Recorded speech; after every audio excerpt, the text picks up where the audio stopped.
Rohingya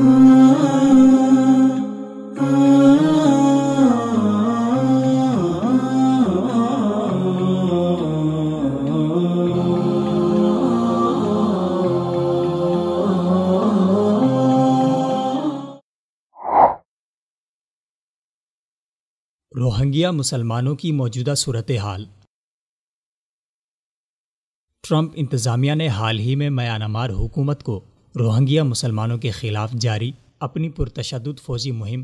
بند نہ کرنے کی صورت میں سنگین کارروائی کی دھمکیاں دی ہیں اور کہا ہے کہ لاکھوں لوگوں کو بے گھر یا در بدر کرنے والی یہ صورتحال ہمارا سب سے بڑا مسئلہ ہے۔ اسٹیٹ آف ڈپارٹمنٹ کے مطابق امریکہ نے پہلے ہی سابقہ یا سینئر فوجی افسران کے میانمار پر سفر پر پابندی عائد کر دی ہے اور اب وہ میانمار کی نسلی اقلیت پر ظلم کرنے والے ذمہ داران کے خلاف معاشی پابندیاں عائد کرنے پر غور کر رہا ہے۔ یہ امریکی دھمکی اقوام متحدہ کی طرف سے اس خبر کے بعد دی گئی جس میں کہا گیا تھا کہ میانمار سے جان بچا کر بنگلہ دیش بھاگ کر آنے والے روہنگیا مسلمانوں کی تعداد جلد 10 لاکھ سے متجاوز ہو جائے گی۔ یہ پیشن گوئی جنیوا میں ایمرجنسی ڈونرز کانفرنس میں امدادی گروپوں کے لیے رقم اکٹھی کرنے والے ممالک کے لیے دھماکے سے کم نہیں تھی۔ اس کانفرنس کا مقصد روہنگیا مسلمانوں کے مسئلے سے نمٹنے کے لیے بنگلہ دیش کی مدد کرنا تھا، جو کہ بذات خود ایک غریب ملک ہے۔ اب تک 6 لاکھ مسلمان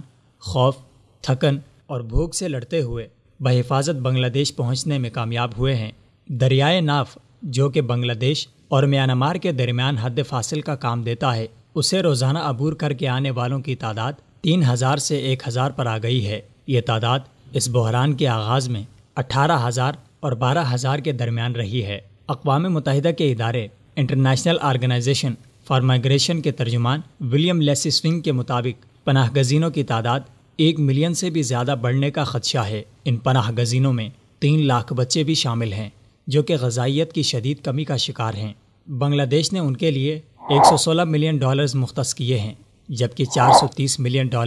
اقوام متحدہ کی طرف سے انسانی بنیادوں پر ملنے والی امداد کے طور پر اگلے 6 ماہ کے لیے شامل ہیں۔ انسانی حقوق کی ایجنسیاں امداد پہنچانے میں بڑے چیلنجز کا سامنا کر رہی ہیں، کیونکہ لاکھوں لوگ ایک قطع زمین تک محدود ہیں جہاں امداد پہنچانے کے لیے سڑکیں اور انفراسٹرکچر موجود نہیں۔ 90,000 لوگوں کے لیے 210 بستروں والا صرف ایک ہسپتال موجود ہے جہاں صاف پانی، صفائی اور طبی دیکھ بھال کی شدید کمی ہے، جبکہ UN فوڈ ایجنسی کا کہنا ہے کہ اس شورش کے آغاز سے اب تک وہ 5,80,000 افراد میں راشن تقسیم کر چکی ہے اور مزید 6 ماہ تک 1 ملین افراد کو خوراک فراہم کرنے کے لیے اسے $77 ملین کی ضرورت ہے، جس کا صرف تیسرا حصہ اسے موصول ہوا ہے۔ جبکہ دوسری جانب آنگ سان سوچی کو روہنگیا مسلمانوں کے متعلق جانبدارانہ رویہ اختیار کرنے پر شہر کی کونسل کی طرف سے فریڈم آف آکسفورڈ ایوارڈ سے محروم کر دیا گیا ہے، جو کہ جمہوریت کی خاطر طویل جدوجہد کرنے پر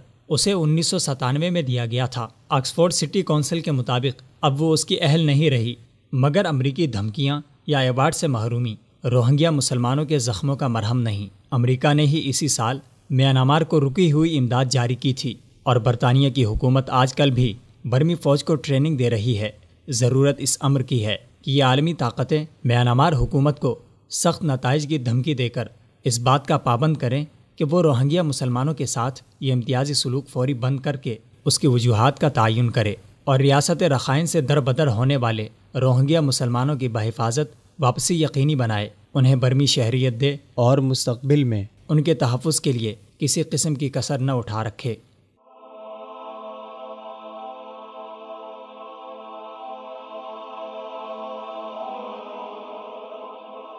ایمان